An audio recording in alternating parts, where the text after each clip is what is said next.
Lead fever coming at ya. Subscribe to Papa's YouTube channel. We're out. Howdy, y'all. It's Johnny. Alright, what I got here is I took the barrel out of my Avenge X air rifle and I'm going to polish it. I polished it initially, but I just barely polished it. These barrels are not the best quality in the world, but they can be very accurate barrels. And what has been found with these air rifle barrels, if you polish them correctly, they will accept more pellets, satisfactorily. They'll shoot them better, and the pellets that they already like, they'll group them tighter. So I'm going to show you how I do it. The best system for cleaning and maintaining your air rifle barrel is this patchworm system. It's a piece of weed eater string, and it's got this little piece of plastic back here that's crazy glued on there, and then you have this little 22 caliber die that goes on there, or it's actually a collet, and it slips up against that stop. And then you can get these round patches from Patchworm, but I find that getting a piece of 4x4 patch, buying a whole bag of them and cutting them in fours, this works just as well. So you just push that through. It's got a sharp point on it, and you just push it through the string, and you take a little ballistol and you spray that on the patch. Wet it down. Don't take a whole lot. Then starting on the breech end, you just feed this through and come all the way out the other end, push it in, and come around here and pull it through slowly.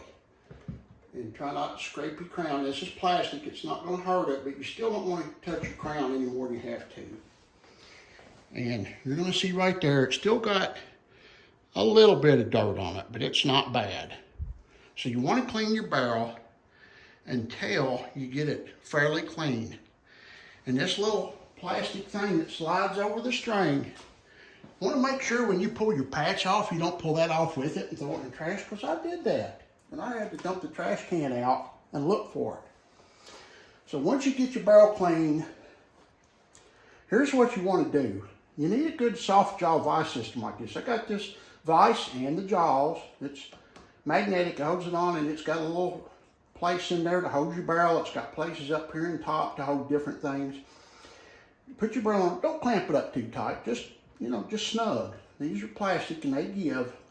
You don't want to bend your barrel, you don't want to crush it. Just get it in there enough to where it's not going to move on you. Now you need to block off the crown end of this barrel. So here's what I do. I get a wood clamp. This is for like making tabletops or things like that, where you clamp pieces of wood together and let them dry. And then what I do is I come down here to my vise, and I put that across the end of the barrel, and I tighten this down.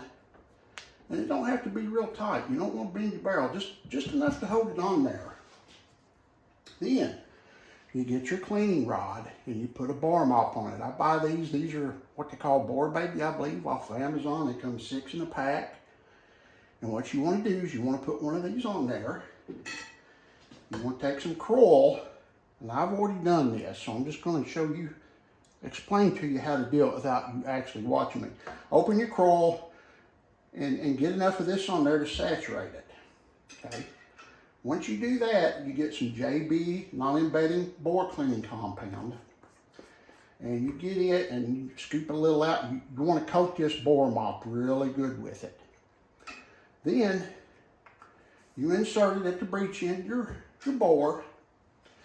Being careful, I use one of these carbon fiber rods, and you stick it in, and you want to be careful not to scrape the side of your barrel any more than you have to. And use the handle where it swivels, and get about 60 strokes with that.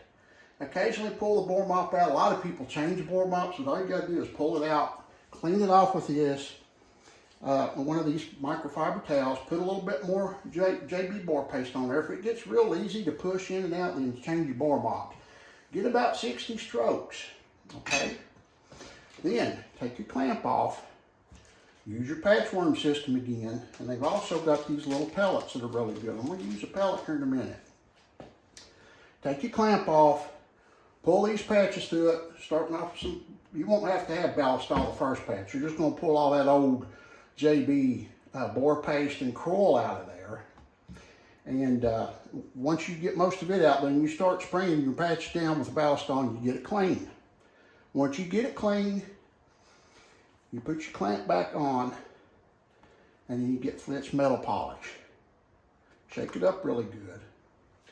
Get a clean bore mop. And once you get that clean bore mop, you want to dip it down in there, squeeze out the excess. Use a microfiber towel for all your cleaning purposes. Then you want to go back in and you want to do about another 60 strokes. And some people, they come and do this part of the barrel, then they move down here to the barrel and do that part, and they come on down maybe 3/4 and do that part, and then they finish, do 20 strokes here, 20 strokes here, 20 strokes there, and 20, but the full length of the barrel. I do the full length of the barrel every stroke because you want this barrel to be consistent in its surface tension all the way down to get the best accuracy. You don't want it to be slicker here, and as you progress down the bore, it gets less surface tension. You want the same amount of surface tension all the way down. So once you stroke that, you pull it out, throw your bore mop away, wipe your cleaning rod down with your microfiber towel. Then you pull your clamp off again, clean your barrel again. Get it really clean. All right. Then here's the last step. I'm using the tree wax because it's harder. I haven't done this step yet. I'm going to show you how to do this. I just take the bore mop and I stick it down in there on the very end and come about halfway back, and I twirl it in that wax. And you can see what I'm doing there. There's a hole in the wax, and I stick it down in there and I twirl it. And I coat this bore mop really good with this wax. This is a carnauba wax. All right. And I just kind of saturate the bore with it really good. Get the bore mop saturated, then saturate the bore with it. Then we're going to stroke the bore a few times with it. And we got our clamp on there to stop us from going out and rounding off the crown. You never want to round off your crown on any rifle barrel. Doesn't matter if it's an air rifle, rim far, center far. You want to take good care of your crown. You want to take good care of your chamber up here. See, I'm holding my fingers here to keep from going up against it. And I'm going to coat the inside of that bore real good with this wax. What we're doing is we're filling the low spots. When you start shooting these air rifles, you'll notice it takes several rounds, sometimes 15, 20, sometimes 50 or 100 before it starts shooting really good. The reason is it's got rough edges in it, and it's making the projectile drag as it's going down the barrel. If you get this barrel smoothed out and it's not dragging, it's not going to sling your shots all over the place. They're going to group really good. Now, watch me eat my words when we go out and shoot this again and it's throwing shots all over the place, but I don't think that's going to be the case. I think it's going to shoot a lot better. And I want to sort my pellets, get the bad skirts out of it. I want to sort them for weight, and I want to lube them. So, I'm going to pause this for a minute.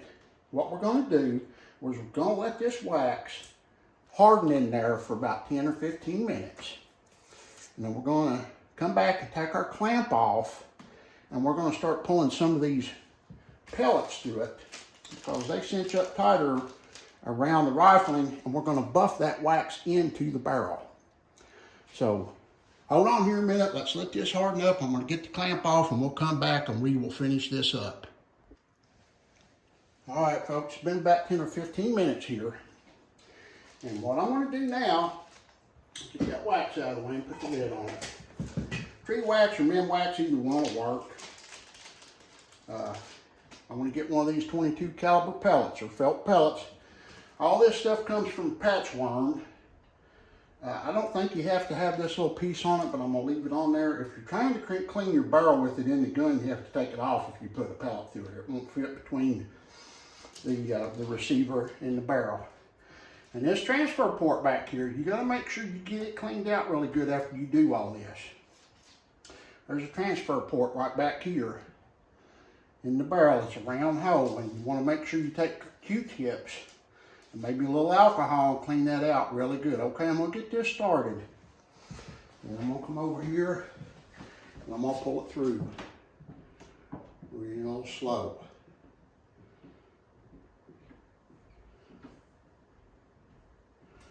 Okay, that's first pass. Now I'm gonna come back over here and I'm gonna add a patch to it. And these just stick through the patch. It's got a sharp point that stabs through it. And I use these square ones because it gives you more surface area. And we're gonna pull it through there the same way and make a tighter fit. If it will, might not. Yeah, it's too much. So, we're gonna pull that back off. It's too much. We're gonna pull the pellet off and we're gonna pull the patch through by itself. You don't ever want to force things. I want to show you right here, if we can get this to focus. There's still a little bit of black on there. We're still getting a little black off there all the time because we're getting a fine layer of the metal to come off every time we do this. Now we're going to pull the patch through. That's a nice tight fit. Pull it through nice and slow.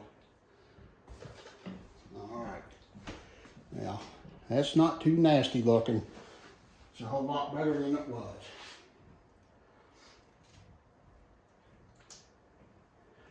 Now, I'm going to pull a couple more patches through it. And we're going to clean our transfer port, and we're going to put this barrel back on the gun, and next time we go out and shoot it, we'll see how it performs. There's a lot of videos on YouTube about how to polish your barrel. And, but I thought that I would take the time to show you how I do it, and I'm going to tell you I've got another idea here.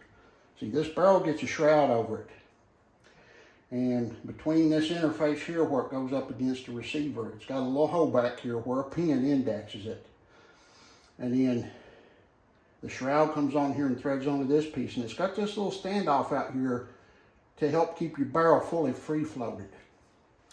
And then on this end down here, it goes up into a baffle. It's got a built-in baffle that helps cut back on the noise. It's like a built-in moderator. Now I'm going to try this. What I'm going to do is I'm going to go between this interface and all the way up to here. I'm going to measure and I'm going to put a piece of heat shrink tubing on it and shrink it. I'll have to take this loose and pull it off, and then I'll bring it back to the same distance from the end of the barrel back here, and I'll clamp it back down, and I'll come from here up to about here. We got to leave enough room to go into that bushing. I'll measure that bushing and or that baffle and see how far it sticks up in there. We're going to put that heat shrink tubing on there, and I'll tell you why I'm going to do that. It's going to absorb vibrations in the barrel. It's going to be a natural insulator. And I think this is going to tame this barrel down even more, because I do that on my rimfire barrels when I put shaft collars on it. I put the heat shrink tubing on my barrels before I put the shaft collars on it, and it tightened up the groups just by doing that, because it tames some of the harmonics of the barrel and the barrel whip. When your projectile goes down this barrel, and not so much with an air gun because it doesn't have all that violence, but in a rimfire barrel, your barrel is doing this. And as that projectile leaves the end of the barrel, whatever position that barrel is in when it leaves, that's where it's going to go, point of impact. So if your barrel's constantly moving around, your groups are not going to be good until you get that barrel to where it's not moving. That's the whole purpose of the heat shrink tubing and the shaft collars, to tame those harmonics. It's just physics and geometry. It's a very simple thing. It's a very simple theory, but it works. I've got many people that have put the shaft collars on their barrels, and they've got back with me and they said they were shooting 0.6, 0.7 inch groups, and now they're shooting 0.2s, 0.3s. So I'm going to pull this through again.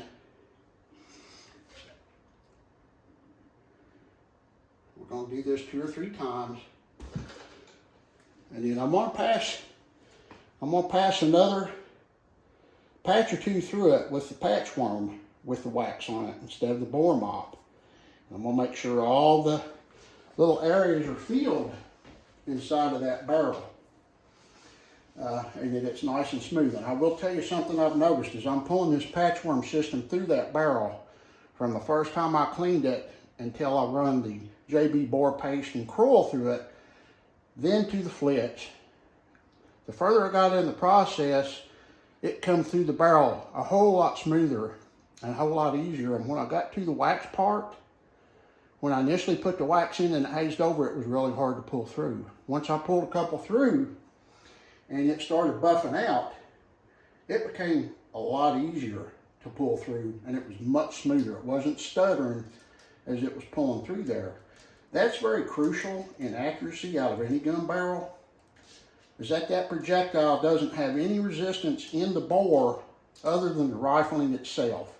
If the rifling has sharp edges on it, that projectile is going to speed up and slow down the whole time it's going through there. Now this is coming through really, really, really consistent now. A whole lot more consistent than it was before. It was grabbing and jerking before. So I'm going to wax this up a couple more times. And I'll get back with you. And then we'll put the gun back together. And we'll finish this up. Hold on. Alright, we're going to finish this up. I pulled several more patches through, dry patches. First I pulled 2 or 3 more patches with a little bit of the wax on it. Then I pulled several dry patches through. And this barrel actually got to where when I pulled the patch through, it was squeaking like your polished paint job on your car. How it gets nice and smooth and slick, and you're chamoising it off, and it's kind of squeaking as you're going across it. All right, now we're going to wipe all the end of this breech off with a cloth. Then we're going to take some Q-tips, saturate it with some alcohol, some rubbing alcohol. We're going to go just up inside of it where this transfer port is right here. You probably can't see it because it's black. We're going to make sure we got all the wax out of that transfer port. Get down in there with the Q-tip. We're going to clean that out. And it's nice and clean. And we're going to dry it. And it's very important that you make sure there's nothing in this transfer port to get down inside of the plenum of your air gun. It can mess up your regulator. It can mess up the internal components. Okay, now the last thing I'm going to do is I'm going to take a little rim oil. I don't have any silicone lube yet. I'm going to get some, but this ain't going to hurt. This ain't going to hurt rubber. And I have extra O-rings in the kit. I'm just going to lube up these O-rings a little bit that go into the interface of the receiver. Okay, and I'm going to put this back in. I'm going to put a little lube down here on these pieces where it floats. I'm going to put the shroud back on this barrel. I'm going to put it back in the gun, and we'll finish talking up about this here in just a few minutes. Lead fever, we'll be right back. All right, folks, I got the barrel back in the gun, back in the receiver. I got the shroud on it here. And I want to show you something I found with this rifle that was probably affecting the way that it was shooting. This has a pin in the bottom of the receiver down here that goes into a hole in this threaded piece where the shroud goes on, and it indexes the barrel into the receiver. This had a gap in it. It had about a 3/16 to it, even more than that, maybe 1/8 of an inch gap between the receiver and this, and that's not supposed to be. And another thing, these set screws right here, there's one there that holds this barrel in. Both of these were loose. They weren't even snug. That's probably why the barrel wasn't in there good. So that wasn't holding the barrel tight into the receiver. Now you don't want to tighten these down much. You just want to get them, they got a little divots in top of the barrel.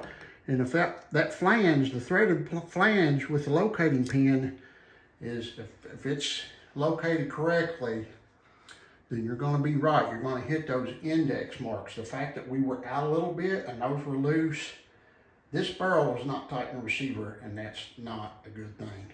So let's back out here and take a little look at it. That's what we got there. That's the Avenge X. It's got a nice polished waxed barrel now. And I'm sorry that this video took as long as it did, but I wanted to explain to you how to do this. I think it's very important. If you're going to shoot an air rifle, doing these little extra steps, like me adding the weight in the stock, working the trigger down, making it nice and crisp and light, and actually getting this barrel polished. And the JB bore paste, it's not abrasive enough with the 60 strokes. It's not going to remove enough material that you're damaging the bore. All you're doing is taking the rough edges off of the rifling that are very sharp, that cut into the projectile and actually make it stutter step as it goes down the bore. When you slick that down really good, it's just like a nice slick paint job. When you wax it and you lay a wet cloth or a dry towel or something up on it, it slides right off. Just like Rain-X on your windshield, the water beads up and goes right off. That's what this is doing. So the less resistance that you have on that projectile going down the barrel, the more consistent your shots are going to be, your extreme spreads and your standard deviations are going to drop. The closer those get, the more consistent your groups are going to be. So this is Johnny with Lead Fever. I hope this was interesting. I hope it was informative and educational. God bless everybody in the name of Jesus Christ. I hope you keep coming back. I'm going to try to make this interesting and informative as I possibly can. And I just appreciate all of you. You got some really good viewers out there. I've had some really good people send me nice things, say nice things, and I want to thank each and every one of you. I pray for you every day. Love all of you. This is John with Lead Fever. We're out.